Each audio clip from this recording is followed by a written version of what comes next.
내 안에 가장 귀한 것 예수를 알미라. 그 은보다 더 귀한 것 예수를 알미라. 우리 다 함께 이 시간 기쁨으로 찬송가 435장 나의 영원하신 기업 생명보다 귀하다, 우리 함께 찬송하겠습니다. 찬송가 435장입니다.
우리 지금 마음을 모아 함께 기도합니다. 참으로 고마우신 아버지 하나님, 이 복되고 복된 예배 시간에 저희들의 발걸음을 인도해 주시고, 무엇보다도 오늘 하나님의 말씀을 들을 때에 저희들의 귀와 저희들의 마음을 열어주셔서 깨트려 주심을 통해서 정말 하나님께서 우리 삶 가운데 원하시는 삶이 무엇인지, 그 뜻이 무엇인지 깨닫고 알아 순종하는 삶을 살아가는 저희들의 믿음의 삶이 되어줄 수 있도록 하나님께서 이 시간 친히 역사하여 주옵소서. 또한 이 시간 부족한 주의 종 하나님께서 하나님의 말씀을 전한 자로 세워주셨사오니 인간적인 모습은 감춰주시고 오직 부족한 주 종의 입술을 통해서 능력의 말씀, 하나님의 말씀만이 선포될 수 있도록 성령 하나님께서 친히 주관하여 주옵소서. 모든 것 주님께 온전히 의탁하오며 감사드리며 예수님의 이름으로 간절히 기도드립니다. 아멘. 할렐루야. 네, 반갑습니다. 코로나 때문에 그런지 안전거리를 참 잘 유지해 주셔서 너무너무 좋은 것 같습니다. 오늘 이 밤에도 비록 우리가 서로 간에 거리는 있지만 하나님과의 마음의 거리는 그 어느 때보다도 가까운 시간이 되어서 오늘도 하나님의 말씀과 은혜를 누릴 수 있는 이 귀한 저녁이 되기를 주님의 이름으로 간절히 축복합니다. 아멘. 오늘 시편 139편은 우리가 잘 아는 찬양으로도 있고 우리가 즐겨 암송하고 묵상하는 귀한 다윗의 고백 가운데 하나가 바로 시편 139편이죠. 오늘 다윗이 그의 인생 말년에 지나온 그의 삶의 여정을 하나하나 되돌아보면서 그 삶 가운데 함께 하신 하나님을 기억해 봅니다. 그리고 그의 질곡 많은 인생길에서 그를 붙드시고 인도하셨던 하나님의 은혜를 찬양하고 있습니다.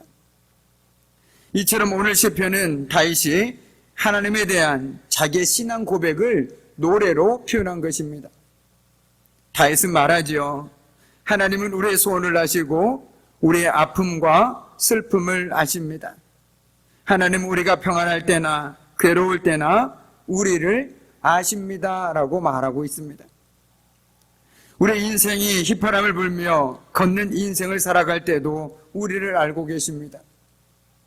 뿐만 아니라 때로 인생이 눈물의 골짜기를 걷는 것과 같아서 삶에서 일어나는 일들이 어느 날 갑자기 예기치 않게 다가와서 제발 하나님 나도 숨 좀 돌릴 틈을 주세요라고 비명을 지르고 싶어 할 때도 우리 하나님께서는 알고 계시다라는 것이죠. 다윗은 험난한 인생 가운데서 경험했던 이 놀라운 사실을 오늘 말씀을 듣는 우리 모두에게 말해주기를 원하고 있다는 것입니다. 그럼으로써 오늘도 힘든 세상길을 터벅터벅 걸어가는 우리에게 큰 힘과 위로가 되기를 원하고 있습니다. 하나님께서 우리의 모든 것을 아신다라는 것이 그것이 우리에게 큰 힘과 위로가 되는 진정한 이유는 바로 그 하나님께서 모든 것을 하실 수 있는 능력의 하나님이시기 때문입니다. 다윗은 오늘 말하지요. 내가 주의 영을 떠나 어디로 가며 주의 앞에서 어디로 피하리까 라고 말합니다. 그 능력의 하나님께서 언제나 어디서나 저와 여러분과 함께 하심을 믿으시기 바랍니다. 우리는 이 세상에 어디서든지 하나님의 낯을 피할 수는 없습니다. 하나님 앞에서 피할 곳이라는 것은 단 한 곳도 없다라는 것이죠. 그런데 안타깝게도 우리는 때론 하나님의 낯을 피할 수 있다라는 착각으로 살아갈 때가 있습니다. 하나님께서 모르실 거야. 그래서 우리 마음대로 살 때가 너무나도 많이 있습니다. 그러나 오늘 다윗은 우리들에게 분명하게 이야기해 줍니다. 우리가 이 세상을 살아가면서 어디에 있든지 주님의 낯을 피할 수 있는 곳은 단 한 곳도 없다라는 것을 말이죠. 이는 하나님께서 어디에나 존재하신다는 무소부재하시는 하나님이심을 우리들에게 말해주고 있는 것입니다. 우리는 때론 하나님을 피해서 살아가길 원합니다. 하나님이 이것을 좀 몰랐으면 좋겠다.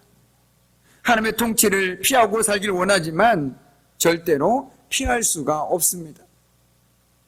하나님의 손길이 미치지 않는 곳은 어디에도 없기 때문이죠. 내가 새벽 날개를 치며 바다 끝에 가서 거주할지라도 거기서도 주의 손이 나를 인도하시며 주의 오른손이 나를 붙드시나이다 라고 다윗은 고백합니다. 당시 사람들에게 지금과 다르게 바다는 매우 위험한 장소였습니다. 그리고 두려움의 대상이었습니다. 그 바다만 해도 두려운데 그 끝에는 끝없는 낭떠러지가 있다라고 생각했습니다. 그때 당시에는 그 끝이 있으면 낭떠러지처럼 떨어질 거라고 생각했기 때문에 그들은 두려워했습니다. 그런데 다윗은 혹 그 바다 끝에 살게 된다 할지라도 하나님의 손이, 하나님의 능력의 오른손이 붙들어 주실 것을 확신하고 있었습니다. 설령 내가 떨어진다 할지라도 하나님께서 나를 붙들어 주실 것이다. 그 믿음이 오늘 다윗의 믿음이었다라는 것입니다. 그런데 오늘 시편 139편에서 이 부분이 이 시편의 절정입니다. 그 어느 곳에 있어도 하나님의 보호하심과 인도하심에서 제외된 곳이 없음을 말하고 있는 것이죠. 우리는 야곱이 아버지 집을 떠나서 밧담 아람으로 간 상황을 알고 있습니다. 그 고독과 외로움, 두려움이란 말로 표현할 수가 없겠지요. 그런 야곱에게 하나님께서 나타나셨습니다. 그리고 말씀하시죠. 내가 너와 함께 있어 네가 어디로 가든지 너를 지키며 너를 이끌어 이 땅으로 돌아오게 할지라라고 말입니다. 얼마나 힘이 됐을까요?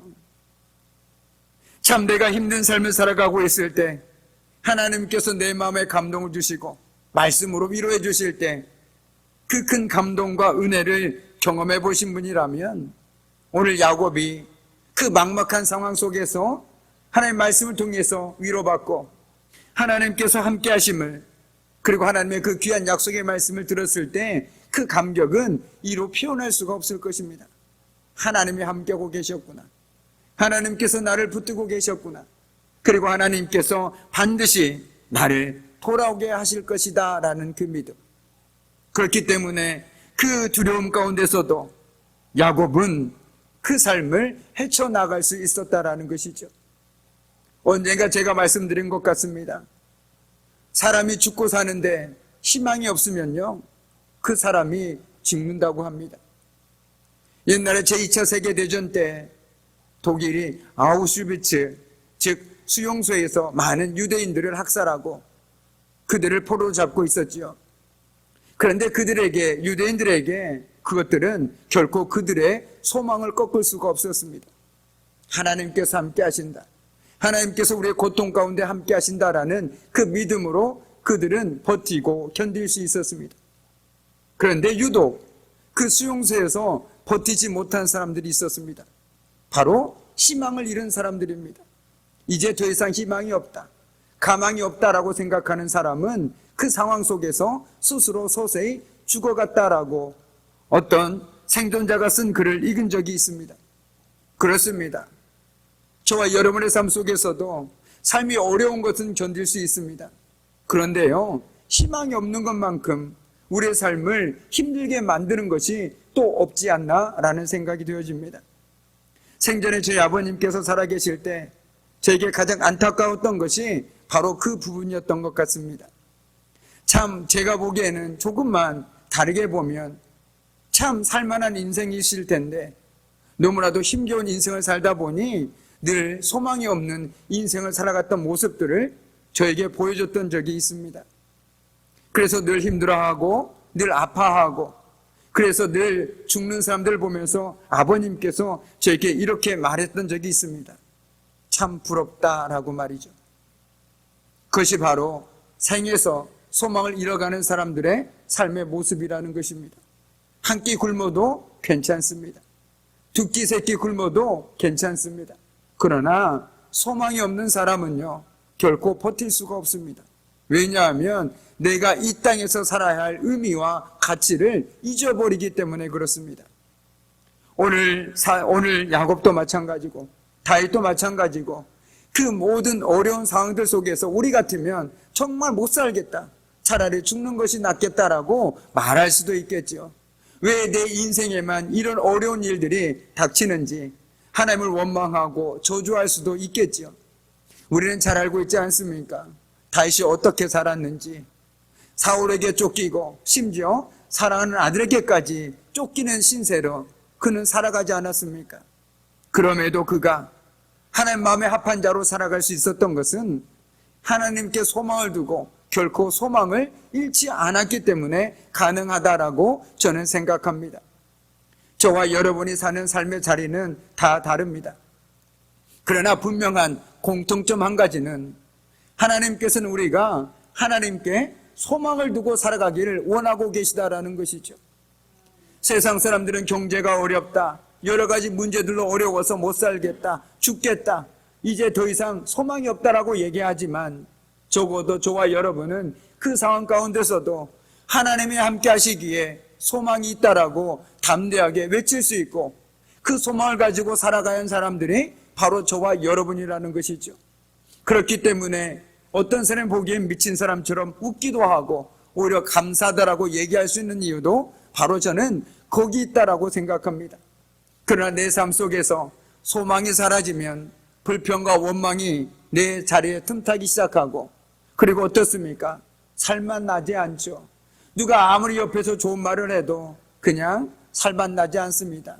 그런데 소망이 있는 사람은 어떤 상황들 속에서도 한마디로 아직은 살만 나는 인생이라고 얘기하는 사람들이라는 것입니다.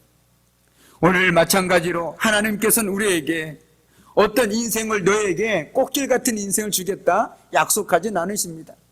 그러나 분명한 것은 성경에서 많은 믿음의 사람들이 힘들어하고 어려워할 때 하나님께서 꼭 약속하신 것이 있습니다. 내가 너와 함께하겠다라는 약속입니다. 그 약속 하나만으로도 우리는 충분한 소망을 갖고 살아갈 수 있다는 것이죠. 내가 믿는 하나님이 어떤 하나님이냐에 따라서 우리는 그 하나님께 내 모든 것을 맡길 수 있고 의지할 수 있고 헤쳐나갈 수 있다는 것입니다. 하나님께서는 그렇게 오늘도 야곱에게도 얘기하지 않았습니까? 내가 너와 함께 있겠다라고 말이죠. 저는 성경의 그 어떤 약속보다도 이 약속이 우리에게 큰 힘과 능력이요 위로의 약속이라고 생각합니다. 그래서일까요? 우리 주님께서도 이 세상을 떠나실 때 제자들에게 뭐라고 얘기하셨습니까? 볼지어다 세상 끝날까지 내가 너희와 항상 함께하겠다라고 말씀하셨습니다. 하나님께서 함께 하신 것만으로도 우리는 어려운 상황 속에서도 충분히 소망을 발견할 수 있고 희망을 발견할 수 있고 오히려 감사하고 기뻐할 수 있다는 것이죠. 그렇습니다. 우리가 어떤 인생길을 걸어가고 있든지 오늘도 우리 주님께서는 우리와 함께하고 계시고 우리를 인도하시며 능력의 손으로 붙들어주고 계심을 확신하고 있다라면 저와 여러분은 결코 낙심하거나 두려워할 필요가 없는 것이죠. 왜 그렇습니까? 하나님께서 내 손을 꼭 잡아주고 계시는데 내가 무엇을 걱정하겠습니까? 내가 무엇을 낙심하고 좌절하겠습니까? 그것은 제 몫이 아니라는 것이죠. 제 몫은 얼마나 하나님을 믿고 의지하고 신뢰하며 살아가느냐, 그것이 제 몫인 것이고 내 삶을 어떻게 이끌어 가실지는 하나님께서 결정하실 것이라는 것입니다. 그렇기 때문에 성경에서 염려하지 말고 두려워하지 말라라고 말씀하고 있는 것은 우리의 몫은 하나님을 얼마나 신뢰하고 믿고 따라가느냐, 그것이 우리가 해야 될 몫인 것이고 하나님께서 우리의 삶을 인도해 가시는 것은 하나님의 몫이라는 것입니다. 우리가 그 믿음이 있다라면 우리는 어떤 상황 속에서도 이렇게 얘기할 수 있지 않겠습니까? 그리고 이렇게 찬송할 수 있지 않겠습니까? 주와 같이 길 가는 것 즐거운 일 아닌가? 우리 주님 걸어가신 발자취를 밟겠네. 한 걸음 한 걸음 주 예수와 함께 날마다 우리는 걷겠네 라고 말이죠. 그 가사처럼 때론 힘들고 고달픈 인생길이지만 주님 손 꼭 잡고 한 걸음 한 걸음 걸어가는 그 모든 길이 우리 주님께서 주시는 기쁨이 되고 즐거움이 되는 저와 여러분의 복된 삶 되기를 이 시간 간절히 소망합니다. 아멘. 우리 14절 말씀을 계속해서 우리 함께 읽도록 하겠습니다. 14절 말씀입니다. 내가 주께 감사하옴은 나를 지으심이 심히 기묘하심이라. 주께서 하시는 일이 아멘. 여기서 심히 기묘하다라는 말을 바꿔 얘기한다라면 한마디로 신비롭다라는 것입니다.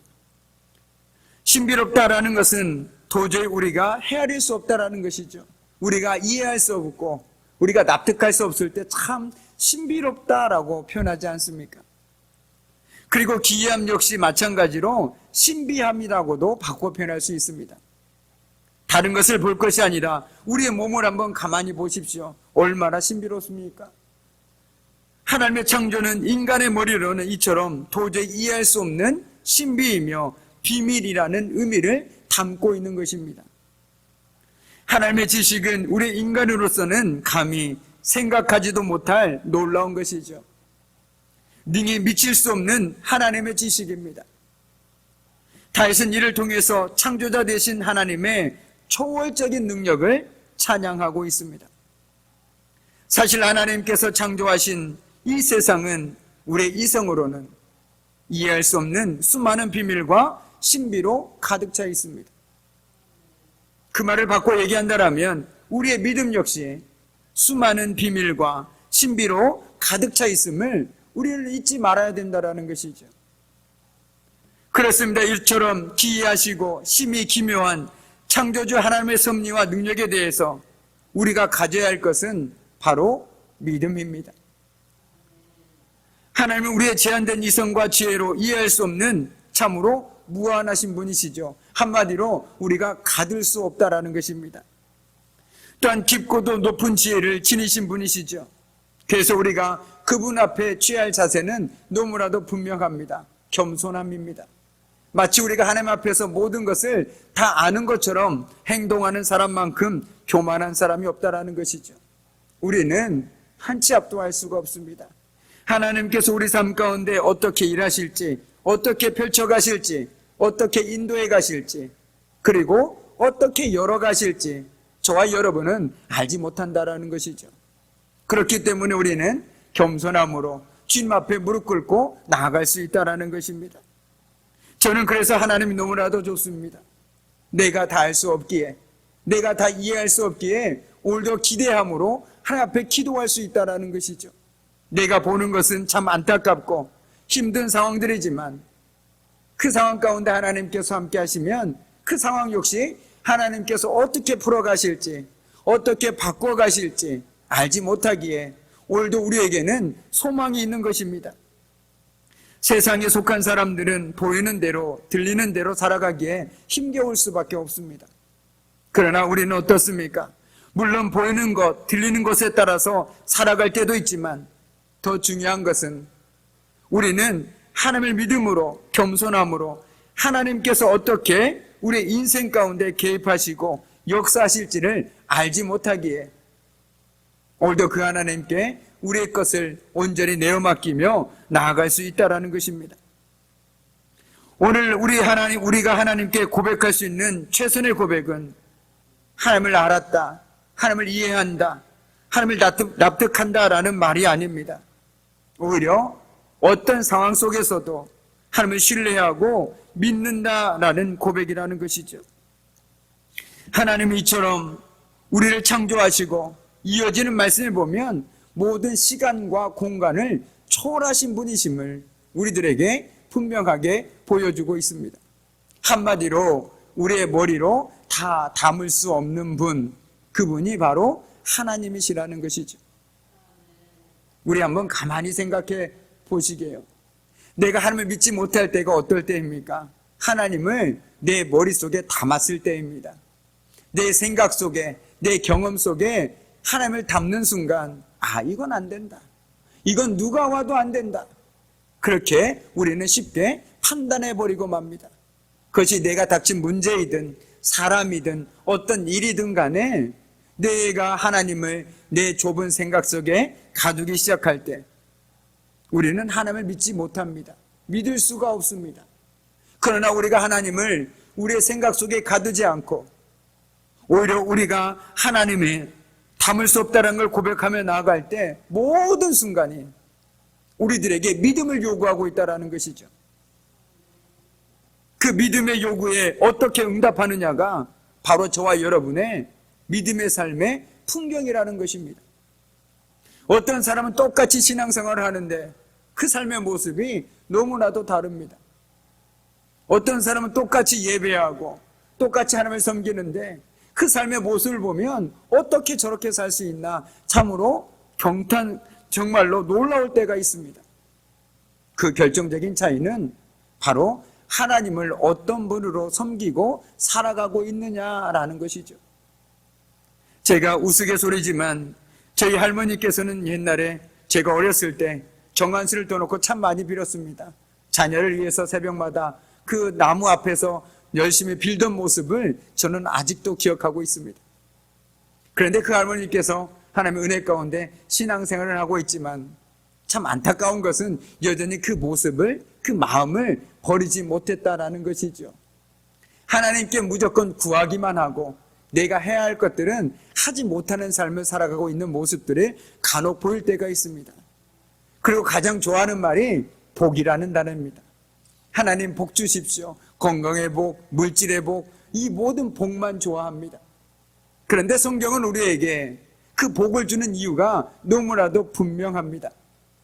그 복을 통해서 하나님을 드러내길 원하는 삶을 살길 원하고 계시다라는 것이죠.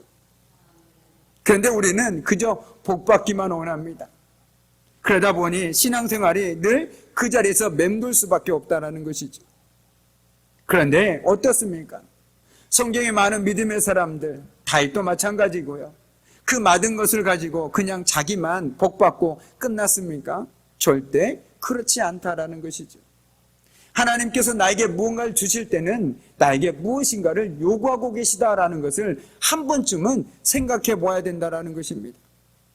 하나님께서 나에게 교회에서 어떤 직분을 맡기셨다라면 하나님께서 나에게 그것을 왜 맡기셨는지 한 번쯤은 하나님 앞에 겸손히 무릎 꿇고 나가야 된다라는 것이죠. 하나님께서 많고 많은 교회 중에 왜 하필 나를 장동교회로 부르셨을까라는 것들을 생각한다라면 하나님, 내가 이곳에서 과연 무엇을 해야 합니까? 라고 하나님께 한 번쯤은 물어봐야 되는 것이 당연하다라는 것이죠. 그런데 우리는 그것들을 너무나도 놓치고 살아간다라는 것입니다. 그러나 그것은 결코 올바른 믿음이 아니라는 것입니다. 우리가 고백하지 않습니까? 하나님께서 우리의 삶을 인도하신다고. 그렇다면 내가 여기 있는 것, 내 두 발로 왔지만 하나님께서 인도하심을 믿음으로 고백한다라면 하나님 왜 나를 이곳에 보내셨습니까? 라고 묻고, 나를 통해서 하나님께서 원하시는 일이 무엇인지를 묻고, 그것들을 이 지역 가운데 인도하신 곳에서 내가 하나님의 도우심 가운데 이뤄나가는 것, 그것이 바로 이 땅에서의 우리의 삶의 모습이 되어야 된다는 것이죠. 그렇게 할 때 하나님께서는 우리에게 필요한 양식을, 이뤄갈 양식을 하나님께서는 주신다라고 말씀하고 있습니다. 우리가 성경에서 결코 잊지 말아야 할 귀한 말씀이 바로 마태복음 6장 33절 말씀입니다. 너희는 먼저 그의 나라와 그의 의를 구하라. 그리하면 이 모든 것, 먹는 것, 마신 것, 입는 것, 이 모든 것을 너희에게 더하여 주시리라라고 말씀하고 있다는 것이죠. 그런데 그 순서를 바꾸면 안 됩니다. 그 순서가 바뀌면요, 기복신앙입니다. 먼저 그의 나라와 그의 의를 구하는 것이 먼저고, 하나님께서는 그럴 때 그것들을 감당할 수 있도록 우리의 모든 것들을 때마다 일마다 먹이시고 입히시고 채워주시겠다라고 분명하게 약속하고 계시다라는 것이죠. 그렇기 때문에 우리는 신앙생활하면서 남을 볼 필요가 없습니다. 하나님만 보면 되고요. 내가 가진 것에 만족하고 이것을 통해서 내가 하나님께 어떻게 섬길 수 있을까? 이렇게 고민하며 살아가는 사람이 진짜 하나님께서 찾으시는, 어쩌보면 하나님 마음에 합한 그리스도인의 삶의 모습이라는 것이죠. 우리는 고백합니다. 하나님께서 인도하신다고, 하나님께서 도와주신다고. 그런데 왜 도와주시는지, 왜 인도하시는지는 정작 물어보지를 않습니다. 그런데 성경에서는 우리에게 왜라는 단어를 우리에게 묻고 있습니다. 왜 인도하셨을까? 왜 나를 이곳에 보내셨을까? 왜 나에게 이것들을 보내주셨을까? 나만 잘 먹고 잘 살라고 결코 보내주진 않으셨을 것입니다. 하나님께서는 우리에게 많은 일들을 맡기셨지만 그 가운데 하나가 바로 저는 흘려보내는 거라고 생각합니다. 복음도 흘려보내고 복도 흘려보내고 내가 하나님께 받은 것들도 흘려보내는 삶, 그것이 진정 하나님의 영광을 드러내는 삶이지, 내가 입술로 하나님께 영광 돌립시다 라고 아무리 얘기한다고 할지라도 그것이 영광 돌리는 삶일까요? 아니라고 생각합니다. 이제 말씀을 마무리 짓겠습니다. 한동안 노방전도가 한때 유행한 적이 있었습니다. 그러나 지금은 그것이 참 어려운 시대에 살고 있습니다. 그런데 여전히 지금에도 가끔 보면 목회자로서 마음이 아플 때가 있습니다. 봉고차가 지나갑니다. 예수 믿고 천국 가라고, 안 믿으면 지옥 간다라고 방송 떠들면서 봉고차로 지나갑니다. 너무너무 마음이 아픕니다. 정말 예수님께서 이 땅에 오신 것이 우리를 천국으로 보내기 위해서 오신 것일까요? 저는 그렇지 않다라고 생각합니다. 그렇다면 빨리빨리 믿은 분들은 천국으로 데리고 가셔야지 뭘라고 이 땅에 놔두시겠습니까? 이 땅에서 믿음으로써 하나님의 은혜를 누리며 살아가면 당연히 우리가 천국 가는 건 당연한 것 아니겠습니까? 그것은 이 땅에서 우리에게 주어진 삶 속에서 내가 어떻게 하면 믿는 자로서 내가 받은 복을 이 세상 가운데 흘려보낼 수 있을까 고민하면서 살아가라는 하나님의 부르심이 있고 요구가 있는데 우리는 그거에 관심이 없고 내가 어떻게 하면 천국에 갈까만 관심이 있다는 것이죠. 결코 그래서는 안 됩니다. 얼마 전에 모 장로님께서 저에게 귀한 영적인 지혜를 주셨습니다. 제가 특별히 우리 연로하신 어르신들을 위해서 기도하실 때 늘 건강을 위해서 기도하고 또 하나님의 품 안에서 편안히 쉬기를 위해서 기도했었는데 정말 귀한 영적 지혜를 주셨습니다. 특별히 여기 계신 우리 연로하신 어르신분들 계시다라면 하나님께서는 귀한 임무를 주셨습니다. 그것은 무엇이냐면 자녀에게 신앙의 유산을 남겨주는 것입니다. 나만 잘 믿고 간다고 해서 되는 것이 아닙니다. 그리고 간혹 어떤 분들이 저에게 이렇게 얘기합니다. 목사님, 제가 꼭 하나님 품에 안기면 꼭 나를 좀 잘 보내달라고 얘기하십니다. 저 그러고 싶습니다. 정말 그러고 싶습니다. 그런데 자녀들이 반대하면요, 제가 아무리 하고 싶어도 저 그렇게 할 수가 없습니다. 그러니까 자녀들에게 먼저 유언으로 남기십시오. 내가 하나님 품에 안길 때 모든 장례 절차는 교회에서 주관하도록 유언을 남겨주셔야 제가 정말로 기쁜 마음으로 감사한 마음으로 정성껏 보내드릴 수 있는 것 아니겠습니까? 그렇지 않다면요, 저는 자녀들이 허락하지 않는다면 할 수가 없다는 겁니다. 이처럼 오늘 우리가 말씀 앞에서 늘 하나님께서 인도하신다, 보호하셨다. 오늘도 다윗도 그렇게 고백하지만 정말 중요한 것은 하나님께서 왜 나를 이곳에 보내셨는지, 왜 나를 그 많고 많은 교회 중에 장동교회로 보내셨고 나에게 왜 일단 직분을 주시고 섬기게 하셨는지 고민하면서 교회를 섬기고 성도를 섬기고 이웃을 섬기는 삶, 그래서 결론적으로 하나님을 높이고 사람을 세우는 삶, 그 삶이 하나님께서 저와 여러분에게 요구하시고 원하시는 삶이라고 저는 믿어 의심치 않습니다. 저와 여러분의 삶이 바로 그런 삶으로서 정말 이 땅에서 하나님의 은혜를 누리고 더욱더 하나님의 은혜 가운데 살아가는 복된 삶 되기를 주님의 이름으로 간절히 축복합니다. 아멘. 기도하겠습니다. 참으로 고마우신 아버지 하나님, 힘들고 고달픈 인생길이지만 그래도 우리가 힘내어 살아갈 수 있는 것은 나보다 나를 더 잘하시고 우리의 삶을 인도하시는 주님께서 오늘도 우리와 함께 하시기 때문입니다. 주님, 오늘도 우리가 그 하나님만을 믿고 의지함으로 어제나 오늘이나 동일하신 하나님을 믿고 의지함으로 말미암아 이 땅 가운데서 정말 하나님을 높이고 삶을 세우는 그런 복된 삶 살아가는 우리의 삶의 모습이 되어줄 수 있도록 주님 도와주옵소서. 모든 것 주님께 감사드리오며 예수님의 이름으로 간절히 기도드립니다. 아멘. 우리 시간 오늘 말씀을 생각하시면서 찬송가 430장 주와 같이 길 가는 것 즐거운 일 아닌가, 우리 함께 찬송하겠습니다.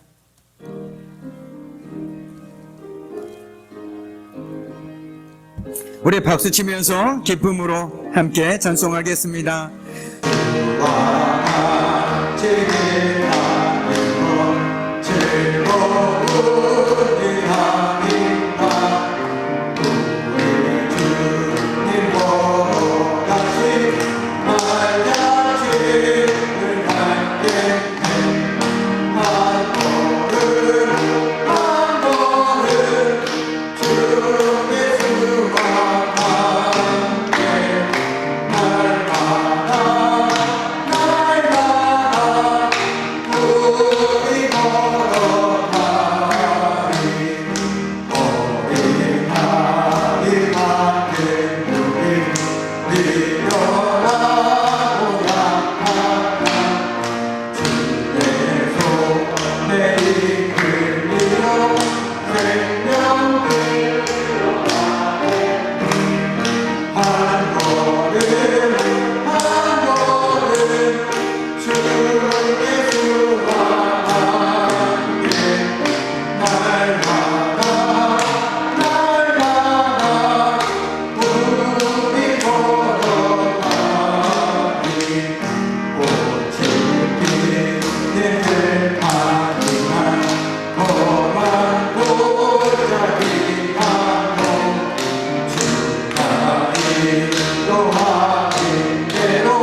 기도하겠습니다.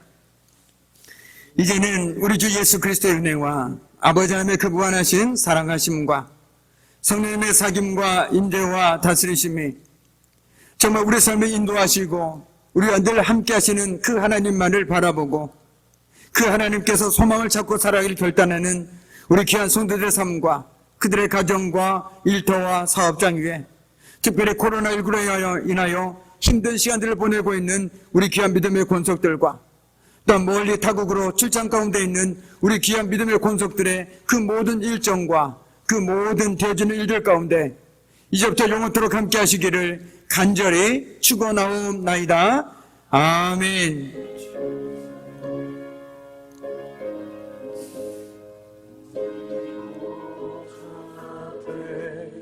모였네 함께 주를 찬양하며